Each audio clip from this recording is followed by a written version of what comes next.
So today we're going to have Professor Thomas Göbel from the University of Memphis giving our department seminar. Thomas received his bachelor degree from Free University of Berlin in Germany and his PhD from the University of Southern California. He then did his postdocs at Caltech and UC Santa Cruz before joining the faculty at University of Memphis as an assistant professor in 2019. His research focused on induced earthquakes, fault structures, and earthquake nucleation processes and other aspects of earthquakes. And today he will tell us why earthquakes in Oklahoma, induced earthquakes in Oklahoma and California could happen far away from injection wells. Okay, just take it away, Thomas. All right, thank you, John. Thank you for the invitation and for the introduction. So I will certainly pose the question why earthquakes occur at large distances, and then let's see how far we get with actually answering the question. So at least I can propose a few kind of hypotheses here towards the end of the talk. So this is, can you see the slides okay? I think we Yeah, tried. everything is okay. I can see it. Okay. So we will, I modified the title slightly, so we'll look a little bit into fluid rock coupling effects and induced seismicity at large distances from injection wells. And also like to acknowledge my collaborators here, Emily Brodsky from UC Santa Cruz and K1 Chang from Sandia Lab.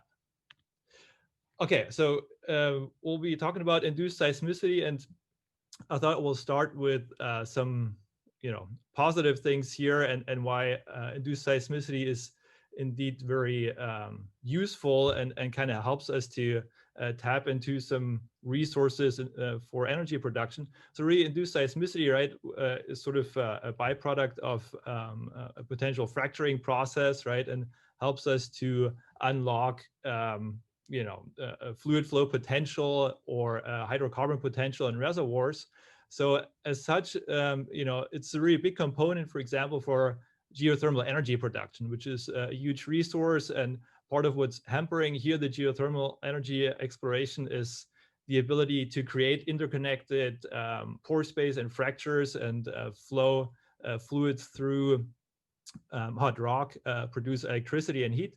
So by creating fractures, by stimulating reservoirs, we can increase permeability, and then induced seismicity is a side product of that.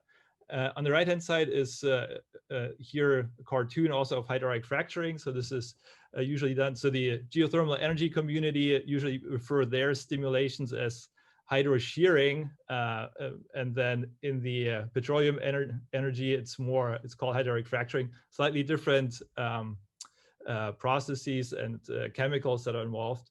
But the idea is the same, to obviously break open rock, create interconnected fracture networks, and tap into oil and gas or the rock as a heat source.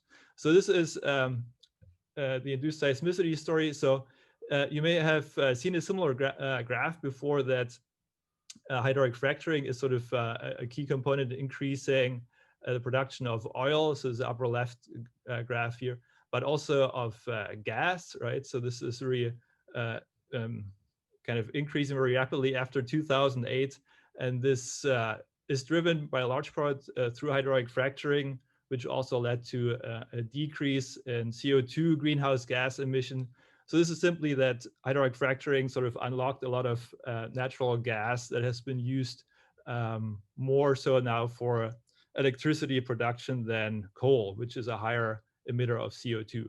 So this is a bit of the positive story in terms of what this induced seismicity and hydraulic stimulation means for sort of modern energy production. So for the most part of this talk, however, we'll look into the seismic hazard story of this issue of induced seismicity. And I thought I'd start with an older example of Basel in Switzerland. So this is I assume that you can see my pointer here, the green dot. So Basel located right between, well, it's on the Swiss side, but between Germany, France, and Switzerland there in the lower Rhine-Graben. So in 2006, there was an ambitious project to tap into a geothermal energy potential underneath the city. There was a series of stimulation done over 6 days. And then on the 6th day in December 2006, a magnitude 3 event occurred, and then several more magnitude 3 events. The issue with this particular project was that it was planned right underneath the city of Basel, so a very densely populated area. So the center figure here shows the overall city outline. This is where the project is located. And you can, so these black dots, this is actually the seismicity, can maybe able to see it roughly. But long story short, right, so this is a figure of the, during drilling, what it looked like. So you can see it was really by design, right, planned inside of the city of Basel. And since the events were shallow and a lot of folks living within the area, many people felt the earthquake, and eventually led to a stoppage of this project. And anyway, many millions were lost. So the seismic hazard in that area overall is actually quite large. So the largest historic event in Basel in the lower Rhine-Graben was in 1356, but was about a magnitude 6 to 7 event. So in many places, especially with geothermal energy exploration, there's sort of a co-location of maybe already elevated seismic hazard, and then stimulation can lead to more seismicity and can lead to a lot of problems, right? And just real quick, right? So the location was obviously strategic. Was not that the Swiss were not cognizant of this, right? Having earthquakes right in the city. It was by design chosen to be in Basel because they wanted to also use it for commercial, right? Both for electricity production and for heat. So heat cannot be transported over large distances. So that caused additional problems with the location. Okay, so that was just to set the stage a little bit. And for this talk, I will do a lot of sort of looking at observations. We'll start with what I call the classic view on induced seismicity, and we'll go a little bit, look at some studies, how they progressed over time. And I will explain the classic view in a minute, and then see sort of what has been updated from early kind of Rocky Mountain Arsenal and Rangeley observations to sort of present day observations in Oklahoma and Kansas. And so 3 portions here, a little bit of history of induced seismicity, what we've learned over the years, and then we'll specifically look into distant induced earthquakes in Oklahoma, Kansas, and then a recent study in California. And then the last portion will be trying to find some mechanism that may potentially explain why we have induced earthquakes at very large distances from injection wells. Okay, so 3 key questions that I would like to keep us in mind here is, what is the overall seismogenic reach of fluid injection? So how far do earthquakes occur from injection wells? Then mechanistically, right, how can we explain, how these induced stresses transmitted to these specific distances? And then we'll talk a little bit at the very end about seismic hazard implications. Okay, so the classic view, and I would say, let me move that green dot a little bit. So the classic view for me was mainly motivated by the Rangeley, Colorado experiment, which was really pivotal in our understanding, I would say, of induced seismicity. So this was after Rocky Mountain Arsenal earthquakes in the late 60s, early 70s. This is a controlled injection experiment here. And the target was really, the goal was to start and stop the earthquake engine, if you wish, right? So to increase and decrease seismicity rates by varying the reservoir pressure. And so the upper plot here shows, as a function of time, the vertical bars are number of earthquakes per month, and the black line is the reservoir pressure that was measured in several idle wells. And so this was the reservoir pressure was tuned, in a controlled sense by injecting fluids. And the contributors of the study computed what they expected the critical pressure for fault slip to be, and it agreed nicely with the observation. So based on the measured stress field and knowledge of reservoir pressure conditions, assuming viral friction, etc., they were able to estimate a critical pressure for failure. And if you kind of go through, right, you can see nicely this correlation when there is a bit of a data gap here. But if we start in late 1970s, the measured reservoir pressure dropping below the pressure for failure, we see this decrease in seismicity.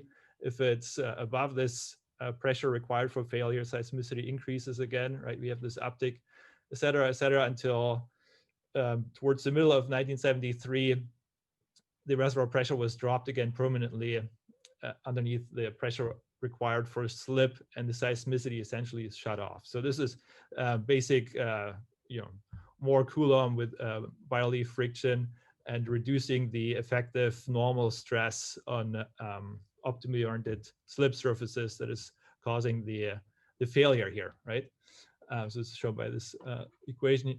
What I would like to point out, the pressures in this test and also changes in reservoir pressure are actually fairly high, as we sort of understand now. And we'll see, probably in 5 minutes or so, that the reservoir pressure changes that we observe now are about 2 orders of magnitude smaller. So we'll come back to that point a little bit further down in this talk, okay?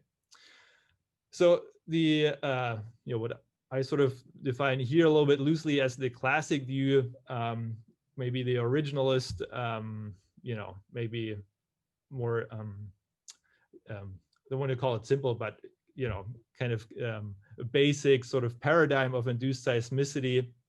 That we have a small, compact region that's really affected by pore pressure change due to injecting fluids. So we have a compact source volume that experiences large pressure changes, and seismicity is very localized, right? And that would lead us to the expectation that seismicity is also directly correlated with operational parameters. We saw it in Rangeley, right? That reservoir pressure was nicely correlated with the seismicity rates. And here, a similar kind of story. So this is now taken from a geothermal reservoir in Soultz in France.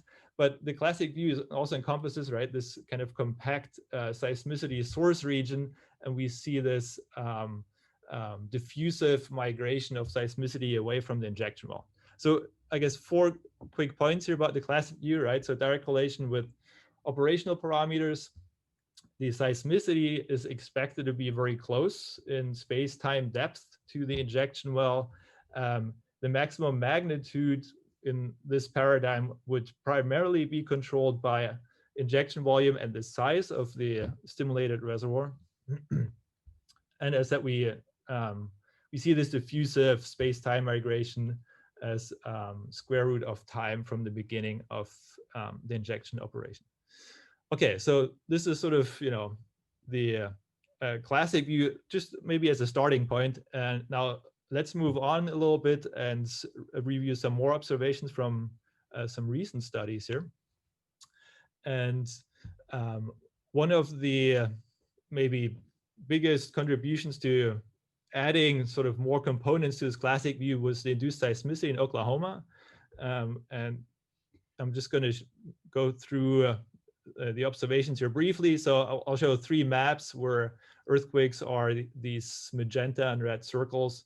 And here now, these are wastewater disposal wells as blue triangles, which are sized and colored according to how much fluid is injected in these wells. So larger, darker blue triangles are bigger injection wells. So this shows the situation before 2008. We have a few earthquakes in the southern portion of the state of Oklahoma. I should highlight, right, this is the boundary here of the state. We got some tectonics, seismicity in the southern portion of this state. This changed after 2009, where the central portion of the state became active, This is basically where a lot of these high rate injectors started to become active. The seismicity starts migrating to that area. And then after 2013, also the central northern part becomes active. And we see this is the Prague event here in 2011, and the other 3 earthquakes were all in 2016. The Fairview, magnitude 5.8, 5.1, Pawnee 5.8, and Cushing magnitude 5 event. So there's overall a pretty nice, I would say, spatial correlation between here, specifically wastewater disposal, and the seismic activity. And I just would like to highlight, I think it's emphasizing again how I think surprising this observation is, right? So these are wells that are injecting at about 1 kilometer to 2.5 kilometers down in an extremely high permeable zone. And the injection pressure, so these are in many places sort of gravity feed injection wells. So there's essentially no wellhead pressure. So the Arbuckle itself is under pressured, meaning that the reservoir pressure is underneath the lower than the hydrostat. So just by the sheer weight of the water, it sinks in, right? And so very different already, right, from this scenario in Rangeley, Colorado, where we had reservoir pressures up to 30 MPa and pressure changes of 7 or more MPa. So the sheer scale, so the fact that we're not changing reservoir pressure as much, the scale of the earthquakes is tremendous. All of these things I think are very surprising, at least to me, very surprising. This is a graph taken from Art McGar's science paper here. And this ramp up is also, right, it's really tremendous how much so these are magnitude 3 earthquakes, earthquakes per year, yeah. So the earthquake rates were increasing by a factor of 50 or so in Oklahoma, and exceeding what we had in California for a few years. Now, okay, so what's sort of missing, what we learned from these recent observations about induced seismicity, and what are some components we can add essentially to the kind of basic classic view, the way I defined it originally.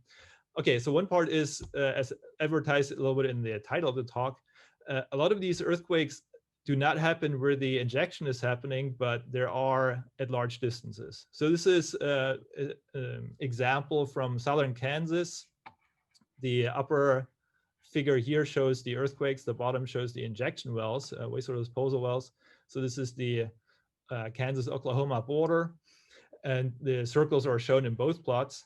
So you can see there's a bit of, almost a seismic gap, right, where we have the highest rate injection wells, and then there's a lot of seismicity at significant distance from these high rate wells. And for example, here, right, the distance between this particular seismicity cluster and these high rate wells is about 50 kilometers. So this is really quite tremendous. Now let's look at a number of observations that show a similar story, and we'll look here in central Oklahoma, look at the Jones swarm. So this is this red triangle, and then next we'll also look at the Fairview sequence. And Jones swarm showing a similar pattern to what we've just seen in Kansas, right? We have a bunch of high rate injection wells. There's a bit of a seismic quiescence, and then the presumably induced events are at 20 to 30 kilometer distance. And I should say probably the only way we know that these are induced is because earthquake rates were so low before the injection started, right? In California, we may never suspect these to be induced because there's so much distributed seismicity throughout the states. But in Oklahoma, it's a pretty clear-cut example. The authors here, so this is taken from a Karanen paper in 2014. Karanen et al. Estimates, and there are a number of modeling assumptions, but they estimate that the pressure required for failure is now 0.07 MPa, so much smaller than what we saw in Rangeley. Now let's jump to Fairview here. So now we're in the northwestern part of the state. Again, a very similar story. We have an area of densely clustered injection wells, these blue triangles again.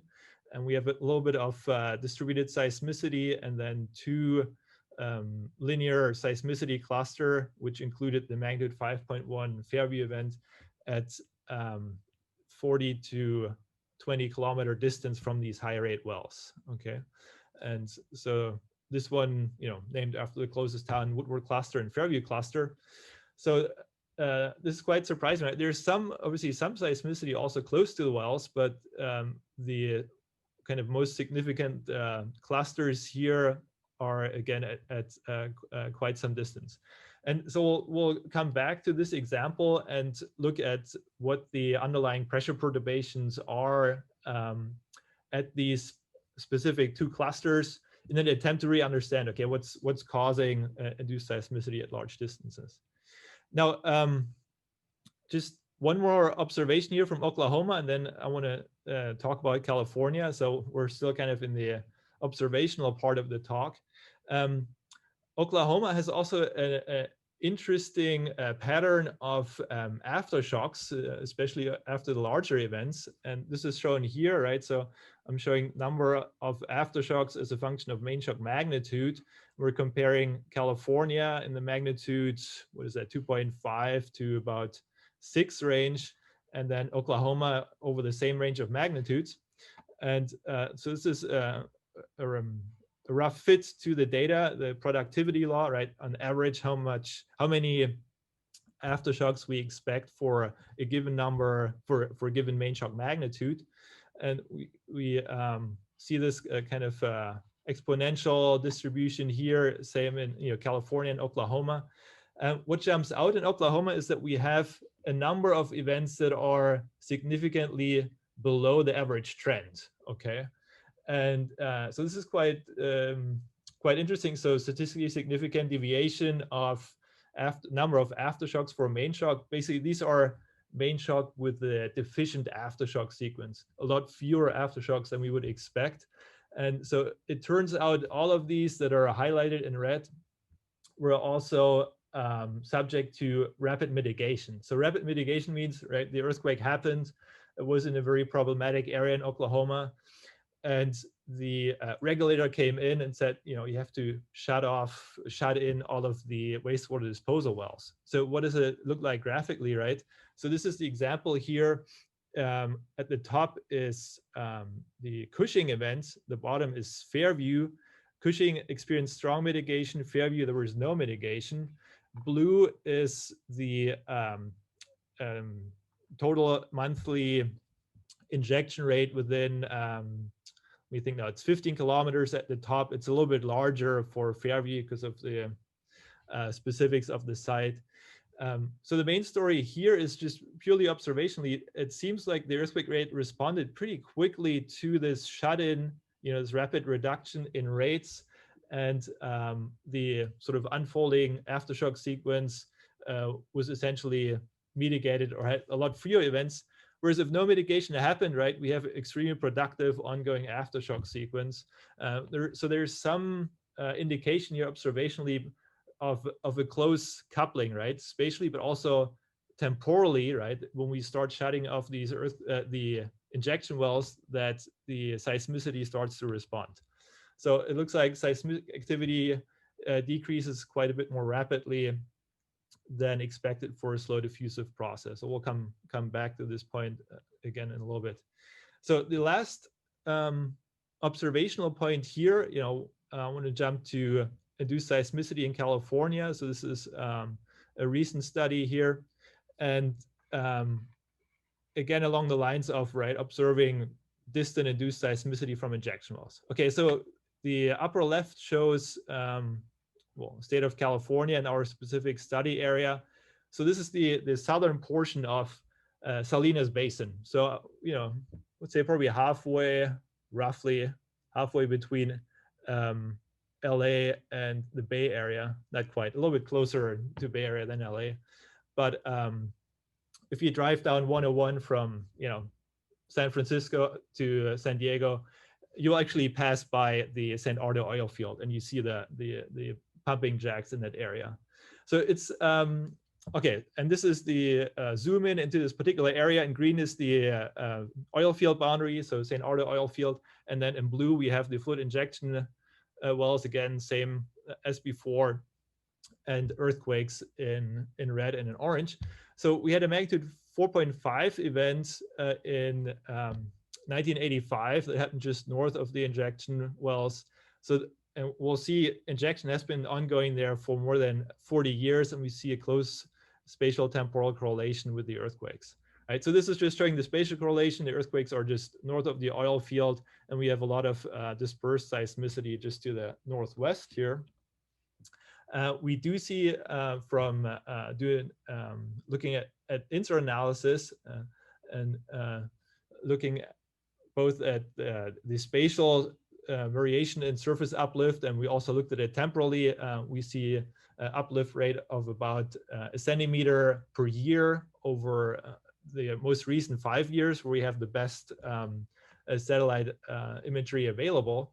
So we see sort of very localized uplift towards the center of the oil field, which is also roughly at the center of the injection wells. So this may be an expression of slightly more compliant rocks that respond to the higher reservoir pressures by inflation and uplift. So this is, just the spatial seismic observation and the INSAR here. Temporally, so this is just doing a cross correlation of the injection rate and the seismicity time series. So this, just to go back, so this is between 1977 to about end of 2017. This is for as long as we have injection rates available. The earthquake catalog obviously would extend to present day and also further back, but there's a bit of a time lag with which the injection rates are reported, and we don't have any data before 1977. But for this given time period, we see a strong temporal correlation, right? So a correlation coefficient is indicated in the upper right corner. And the orange, I think this is an orange color, is the original seismicity rates, and the red is shifted by about a year and 3 months or so, where we see the highest cross correlation coefficient. So over this whole span, right, we do see a very strong correlation. And interestingly, this is at the scale of 24 kilometers. So if we only zoom in, right, we look at the earthquakes around, just 10 kilometers. There are, first of all, very few events, but also the correlations are not statistically significant, or actually I should say at 10 kilometers, they are statistically significant, but at 8 kilometers, we don't have enough events to do this correlation. The highest cross correlation coefficient shown here is at 24 kilometers. This is incidentally also the distance of the San Andreas fault, just to reiterate this point real quick. So here you can see a little snippet of the San Andreas fault in the upper right corner. And if we were to follow San Andreas further down, over here is roughly where the Parkfield segment is, just to orient ourselves a little bit. So this distance is about 24 kilometers. If we include more of the San Andreas fault events, this correlation drops significantly. So we kind of, I'm showing the distance of where we see the highest correlation here, okay? So that part, again, is really interesting. It may indicate that without the presence of a major fault, maybe we would extend induced seismicity even further out.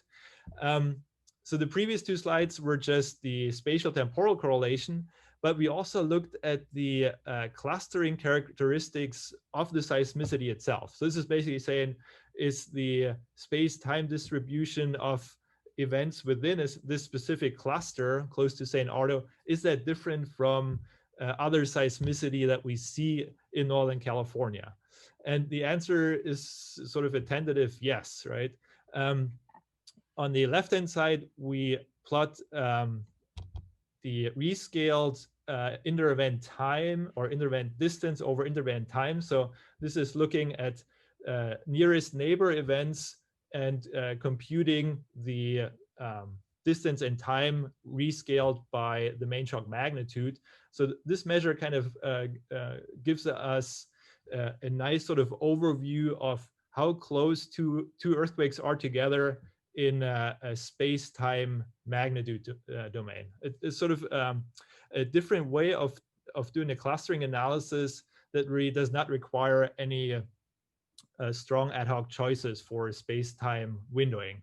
In case you've have some experience with declustering, right? Usually you just choose a specific spatial and temporal window. This analysis just looks at the nearest neighbor event pairs, and we get the corresponding in-event distance in time. Okay, so that was a bit of a longer explanation, but two key points from the left graph here are that we see one statistical mode here at very close. You can think about this as rescaled in-event times, right? And in-event distances. So this is kind of what we expect, right? We have one cluster of aftershocks that are very close together in space and time. This is sort of how aftershocks behave. But then we have the second mode, and sorry, I'm just describing now the background colors here, right? So just focus on the background colors for now. We have the second mode, these red colors here in the background, which are background events. So these happen at much larger inter-event times and distances at which we do not expect any physical relation between these event pairs. So these are, independent background events that potentially, follow a Poissonian time distribution. Okay. Now, in the foreground here, these contours so the background is for the whole seismicity catalog of Northern California. The contours are specifically for the induced seismicity in St. Ardo, right? And so the contours show a little bit of a background mode here, maybe a little bit of aftershock clustering, but there's a third mode now. And this third mode is at reasonably large inter-event times, but the in-event distances are very small, right? Smaller even than the aftershock. So this is really interesting, right? So it's a cluster that is basically happening in the same spot continuously, but it's really stretched out over time. That makes sense, right? But it's the same patch that is creating seismicity, over 40 years, let's say, as we saw before. But the timing between the events is larger than the times between aftershocks, okay? And so this is sort of, I would say indicative for an additional external forcing that is persistent spatially and keeps creating induced event, or keeps creating earthquakes, which we interpret as induced events. So I'm explaining this a little bit more detailed because we have the same observation for geothermally induced events. And so what's really neat about this is that we see this, I would say, slightly anomalous clustering just based on the earthquake sequences itself. So this is, we don't have to know where injection is happening, how much is injected, right? Everything that we did before. So this is purely saying, well, let's look at the earthquakes. What is the clustering? They're all happening in the same location over a long stretch. This seems to be another kind of hallmark of induced events. And having this more robust statistical approach here may actually help us to detect more induced events in California hydrocarbon basin in the future. And yeah, so in the interest of time, I'm just going to skip this right portion here. Okay, so this was, the observational portion here. So what's the seismogenic reach of fluid injection? We saw at least 30 kilometers, maybe even 50 kilometers in Kansas, right? So purely observationally. A second observation that we saw in Oklahoma is that rapid mitigation seems to, and rapid mitigation means rapid well shut-in, can also lower earthquake rates pretty swiftly, pretty quickly.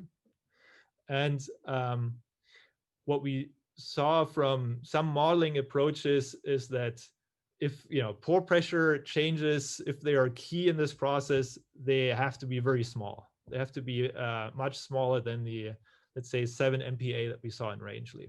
Okay, so quick summary here, right, from the first observational part. Let's come to the second portion, and let's see if we can find some mechanism by which induced stresses are transmitted to large distances. And we'll look at sort of 3 different models, or we call them hypotheses, how these earthquakes behave and react in terms of fluid injection rates. So the first possibility to create earthquakes at large distances is just by sheer large-scale pressure diffusion. So this has, oh, I'm sorry, this is obviously the wrong citation. So this is from the Karenin science paper et al. In 2014. Somehow the wrong citation snuck in there. So this is just saying, right, we have a large, hydraulically connected reservoir and underlying basement rocks. And, we have huge volumes of fluid, and if hydraulic diffusivity and permeability is high enough, then we increase pressures even at these really large distances. So this is the map view, and then this is what it looks like in cross section. So this is specifically for the simple geologic setting in Oklahoma, where we just have the high permeability arbuckle and then a lower permeability basement. One thing I should mention, right? Even for the simple model, it assumes reasonably high permeabilities throughout.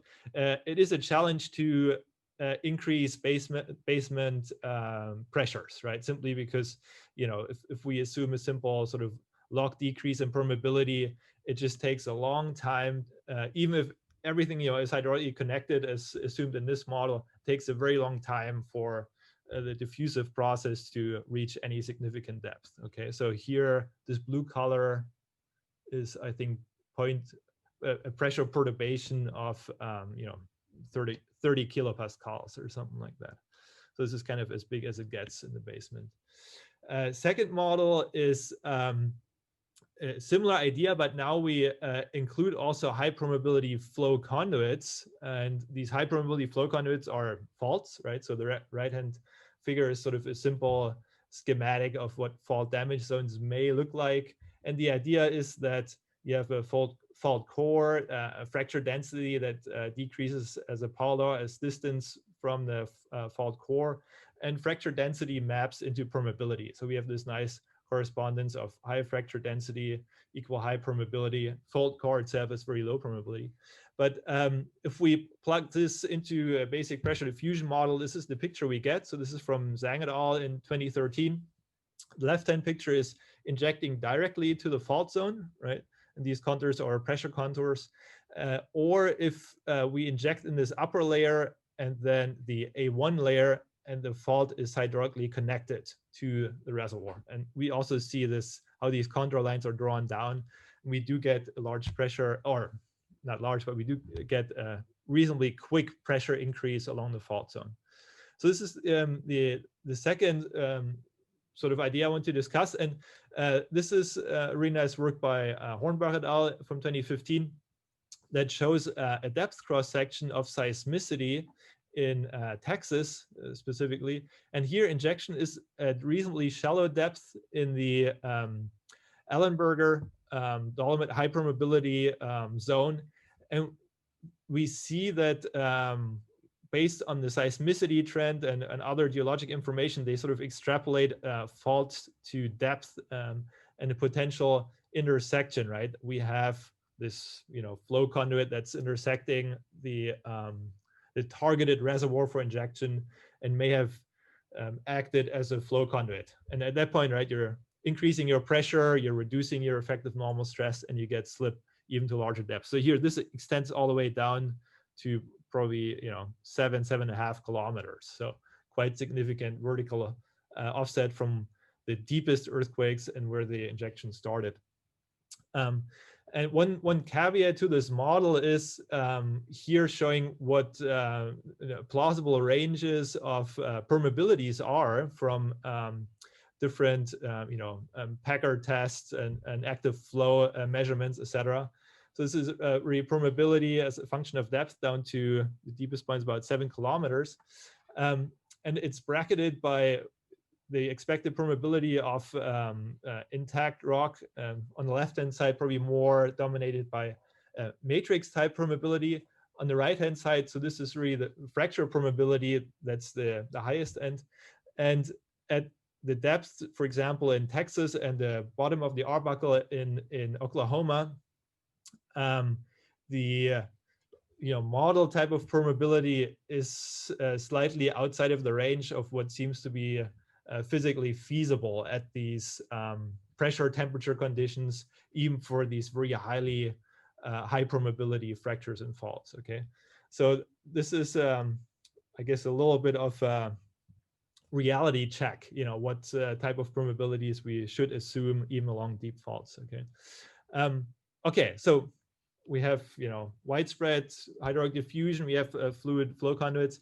The third point here that I want to discuss probably in the next 5 to 7 minutes is fluid pressure and elastic stress coupling. And this works in two ways, and has initially been discussed in very detail during gas production activity, any type of fluid production. And this is work by Paul Siegel, and he has a number of papers on the topic. So this is a scenario, right? Now, again, I said, right, it's the reverse. So we are overproducing a reservoir, and part of the vertical load is maintained by whatever fluid is in place, by the reservoir pressure. Now, if we reduce that load, right, then we get subsidence at the surface, and this is indicated here by this, I think, deviation from this dashed line. And this subsidence leads to faulting, normal faulting towards the edges of the kind of collapsing reservoir here. Okay, so this is the first mode of fluid rock coupling, overproduction, right? Then the initial reservoir pressure which supported the load disappears, and we get this elastic sort of subsidence. We looked at a similar example. So this is not for gas production, but now for groundwater production. And this is in Israel. So this is actually along the Dead Sea transform fault. And let's start with the right-hand map here, right? So this is the Kinneret, the Sea of Galilee, where we have a lot of groundwater production for agriculture just west of the lake. And then we have a nice, localized cluster of magnitude 3 and 4 events just a little bit to the east. And based on groundwater data and INSAR surface deformation, we modeled the decrease in reservoir pressure and the elastic response in the adjacent impermeable basin fill, which leads to dilational stresses on these adjacent normal faults. So this is kind of the story here, right? It's a little bit more complex because we have this hydraulically separated impermeable basin fill, but the overall story is there's a close coupling to what's happening with the fluid pressures and what the elastic stresses are in the rock. And so these overall subsidence and displacements lead to dilational stresses just a little bit to the east along the Dead Sea transform fault. Now, I think this is obviously already a little bit older, from 1989, this model, etc. Obviously, the same works also with the reverse sign, right? Now we're not overproducing, but we're in essence over injecting, and we're increasing the reservoir pressure, right? There's a change in reservoir pressure. So now for the injection tape scenario, we're increasing the reservoir pressure, and in essence, we have an elastic expansion of the reservoir. This can lead to an uplift, and then also dilational and compressional stresses at different distances from the fault. So the top is just I should keep in mind on the time here. The top is just a schematic of what this looks like. The central one is the radial displacement. So and this is a negative sign, indicating that negative, meaning moving away from the injection well. But the key point here is that the peak displacement is actually at some distance from the well, and then we get dilational stresses within the expanding portion, and then we get compression at larger distances. So this is shown here at the radial strain that switches from dilation, close to the injection well that has large pore pressure change, and switches to elastic compressional stresses at larger distances. If we just look at this as a function of distance, right? So this is for a 2D, so basically a vertically confined reservoir, and we look at the direct pressure response and then what the elastic stresses does. This is in 2D and 3D.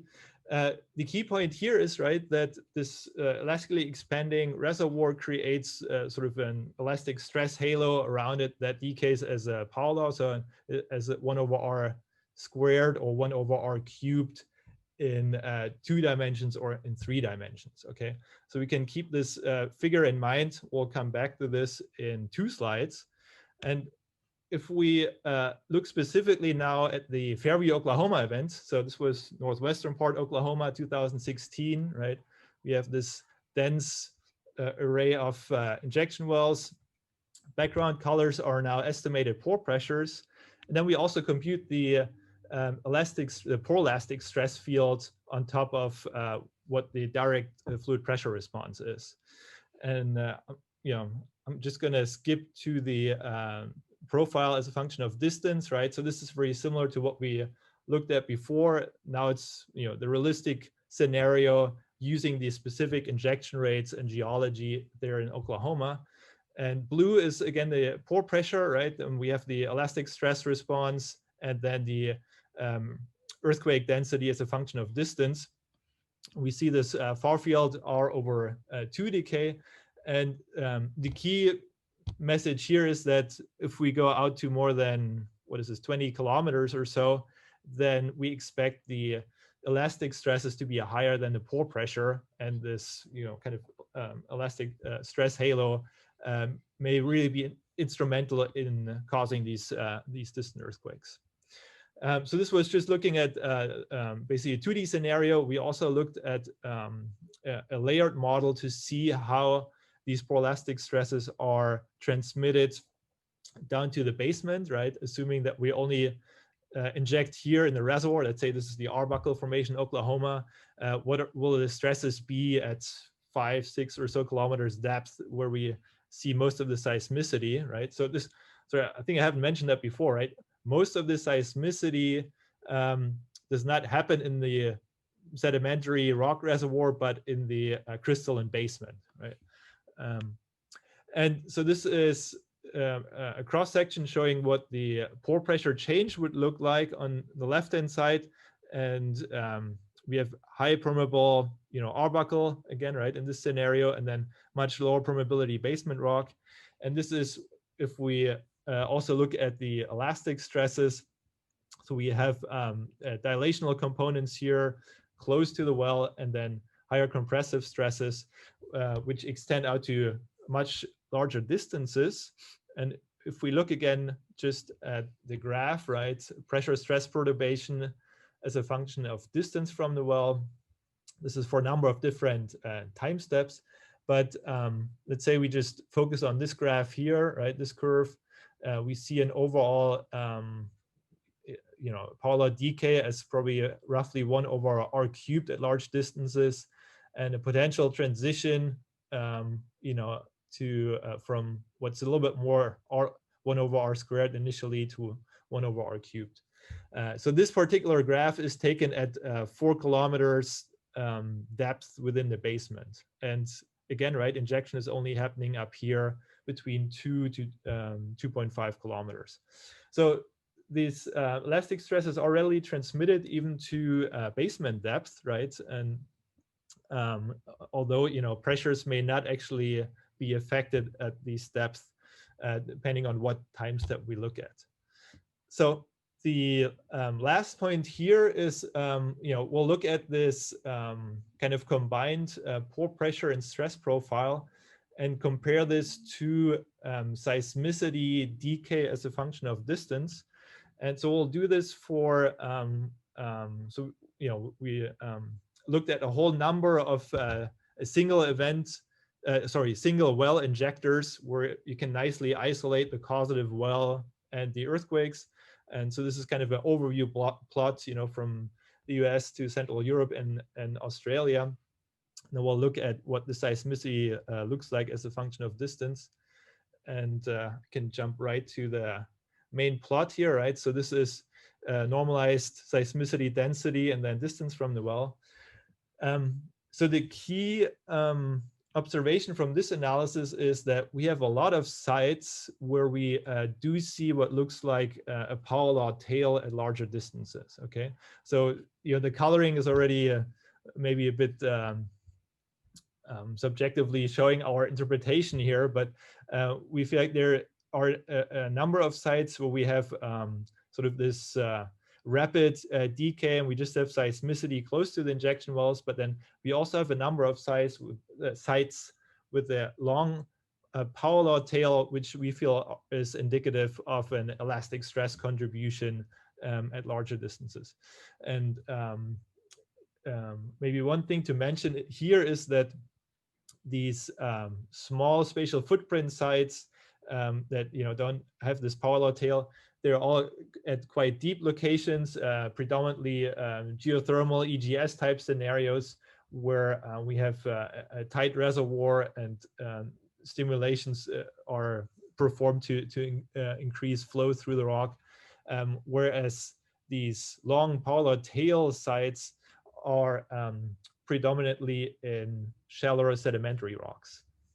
So this is again kind of coming back to that picture, right? We can actually inject in a shallow location, but the elastic stresses may be transferred to the basement and the earthquakes occur at large distances and show this power law distance tail here. Okay, so now let's wrap up. So we have maybe a little bit of time for questions at the end.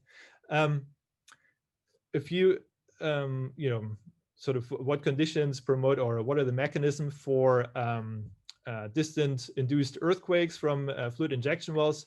We looked at large scale pressure diffusive processes, maybe combined with high permeability faults, right? This is certainly a possible scenario here.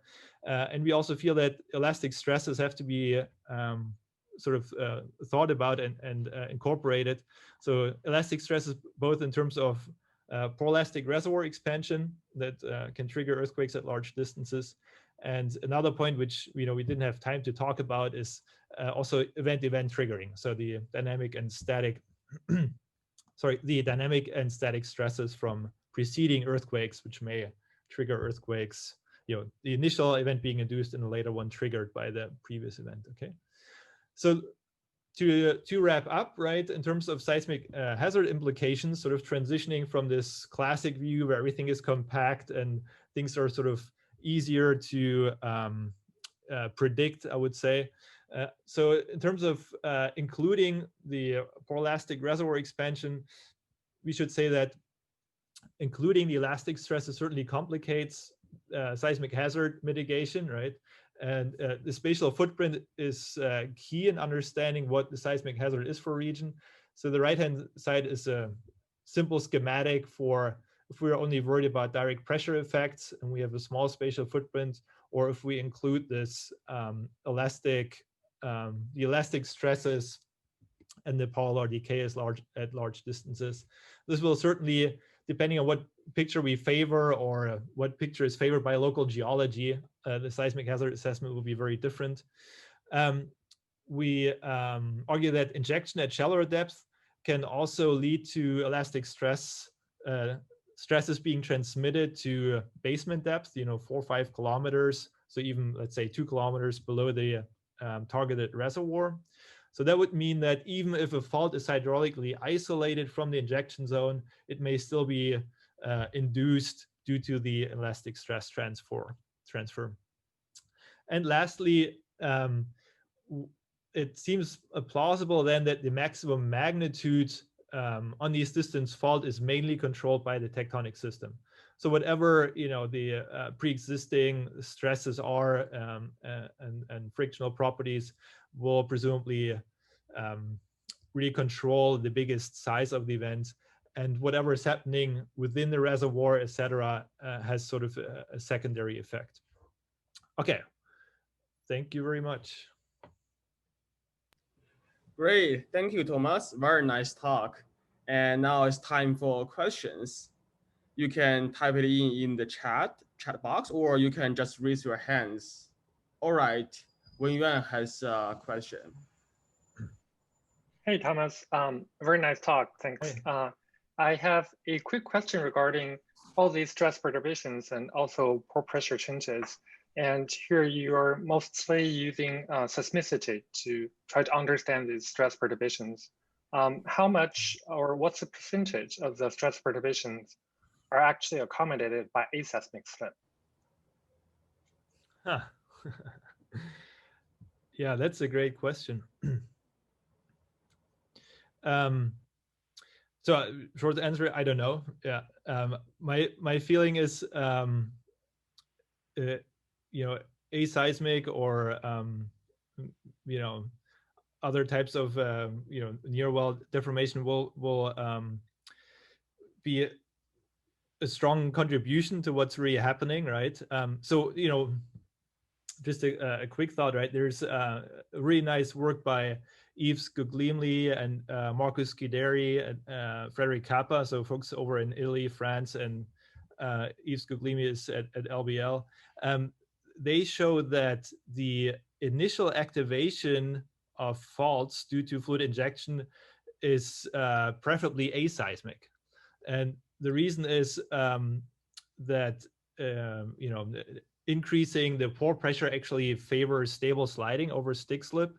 And both in terms of the fault stiffness reduction, but also in terms of frictional parameters. So in the laboratory, if they do testing of rate state type parameters under higher pore pressures, it seems to be going more in the rate strengthening regime at higher pressures. So at any rate, so that seems to indicate that the processes close to the injection well, where pore pressures are high, you know, favor sort of aseismic deformation. So we see that in some areas. Let me go back to one of the plots here, or we might see that, right? I mean, it's obviously a bit speculation at this point because we don't have a clear way to measure these processes. Where did the, here we are, okay. Let's say, right, the Kansas example shows a bit of an aseismic patch where we assume pore pressures to be highest. And we see that even more strikingly for the Jones swarm in Oklahoma, where all these, I mean, near well is sort of relative, right? It's still within 10 or 15 kilometers, but all of this area seems to be aseismic. So it could very well be that the regions with the highest pore pressure in this scenario are aseismic, and then at larger distances you have the elastic stresses which favor slip instability. You know, high pore pressures at near well regions favor stable sliding. So, I mean, that doesn't answer your question. It's a bit arm wavy, but my answer is I think it's a big contribution. I don't know what, you know, percentage. It's a really good question. Yeah. Okay, great. Thanks. Any more questions? I have a short question. Yes. Who is it? Virgin. Okay. Yeah. Go ahead. Yeah. Thanks for the talk. So I think in one of the slides, maybe it's number 30, page 30, you showed your model about the coupling between the rock and the fluid, right? The injection, and it shows that it will experience it like expanding in the reservoir. Yes, this one, while there will be compression in the edge of the reservoir. Do you see like change in focal mechanisms of earthquakes that might support this idea? Yeah. I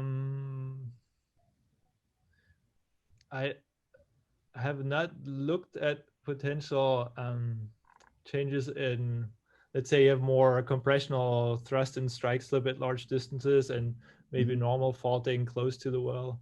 Right. I have not looked at that actually. Right. That's a really good point. Yeah. Yeah. So overall, right.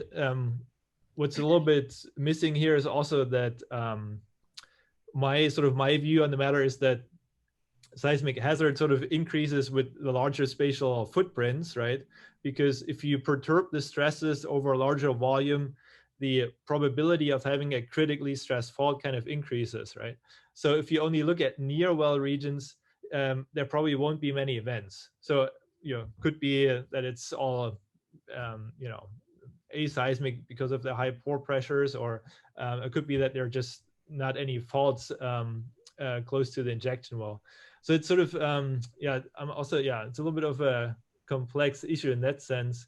So short answer is, I haven't looked at it, but it would certainly be possible. At least, we could stack a bunch of different injection sites and see if there's any seismicity within that region where we assume dilational stresses to be dominant, and see if there's a switch in focal mechanism. Right. I mean, it will also depend on the local stress field, right? So how much the induced stress field is sort of overprinting whatever the tectonic stress field is. Good question. I would have to think about it a little bit, how we can drill down into that. Okay. Yeah, thanks.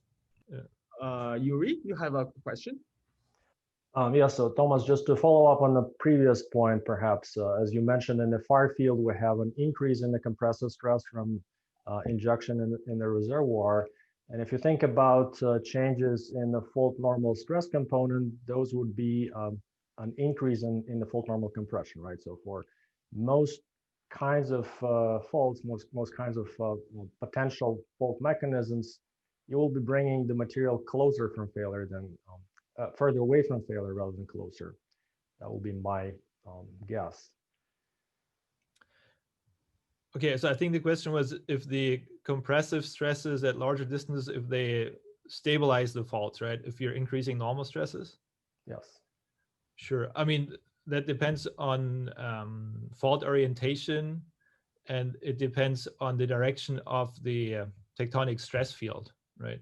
So there will be certain azimuth where, so first part of the answer is right. Depending on the orientation, you will sort of increase shear stresses more than normal stresses, or vice versa, right? That really depends on what your fault orientation is relative to the induced stress tensor, right? Well, so regardless of fault orientation, if you are increasing the fault normal compression, you are stabilizing the fault no matter what the mechanism is. There could be some combinations such that your stress change may be increasing one of the principal stress axes, in which case faults that are perhaps thrust faults to begin with could be brought closer to failure, even if the fault normal stress is going up. But in general, if you're just clamping the fault surfaces together, it's going to be stabilized for any type of a mechanism. So I think maybe this is just showing one component, right, of the Poroelastic stress tensor. So this is basically the radial component. So if we simplify it to a radial symmetric system, you have both the tangential and the radial component. So both of these have to be accounted for to superimpose on the pre-existing tectonic stress field to see if a fault is moved closer or further away from failure. I think I have. So we did this exercise, right? I don't know if, okay, so the upper right is, let's say, a superposition of a tectonic, a compressive stress field. So sigma 1 being east-west, and this is kind of the azimuth between sigma 1 and the injection well. So you're superimposing again, right, the induced stress tensor, and here, we can simplify it to, let's say, a radial and tangential component on the pre-existing tectonic stress field. So you have the azimuth within sigma 1 would lead to an increase in differential stresses, and these azimuths,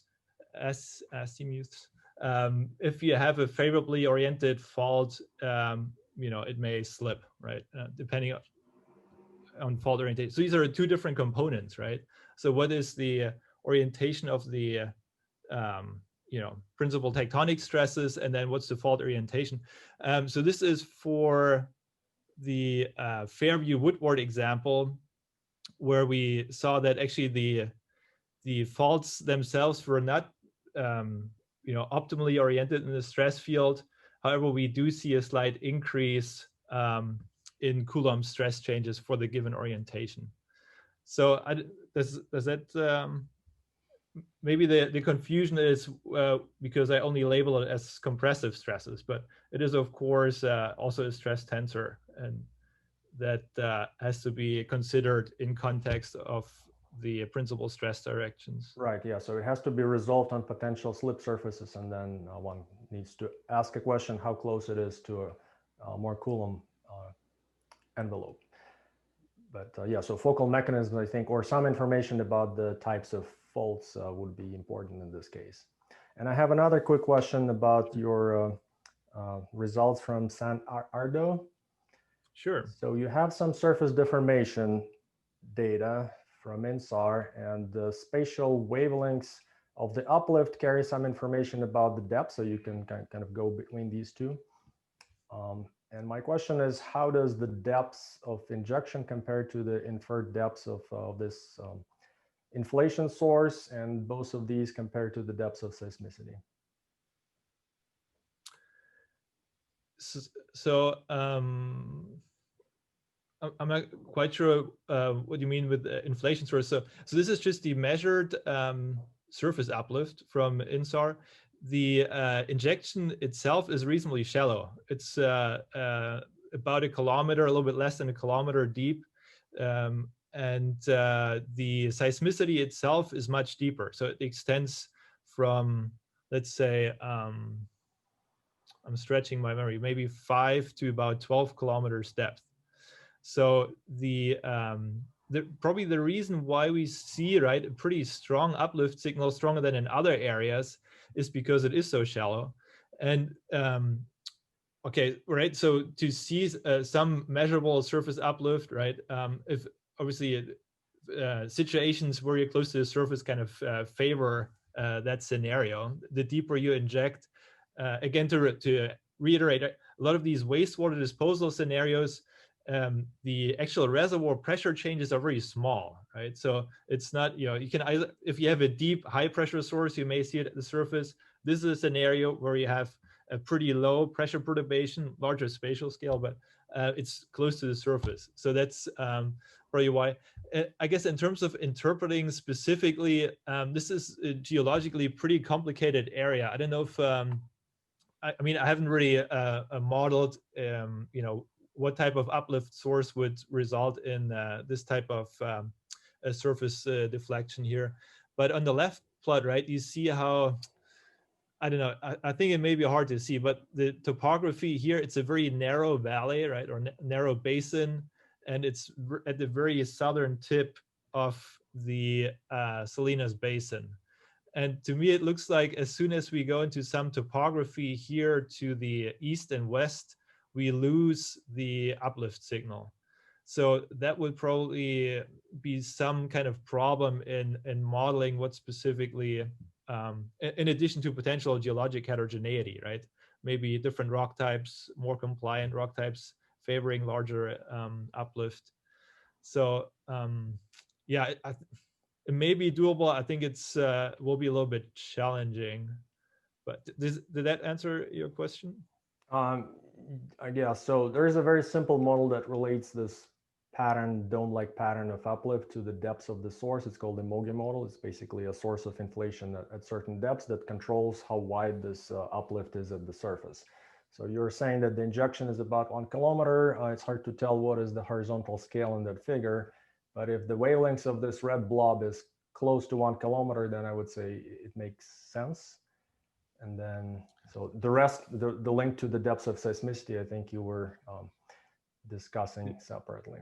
The scale should be roughly the same on okay. both. All right, so it is maybe a couple kilometers. Yeah. All right, thank you. Mm-hmm. All right, then in the interest of time, we'll wrap up here. Thank you very much, Thomas, for your wonderful talk. And the next week, we're going to host Professor Roland Bergman from UC Berkeley as our seminar speaker. So I hope that everybody will stay tuned for that. Thank you. Bye. All right, thank you.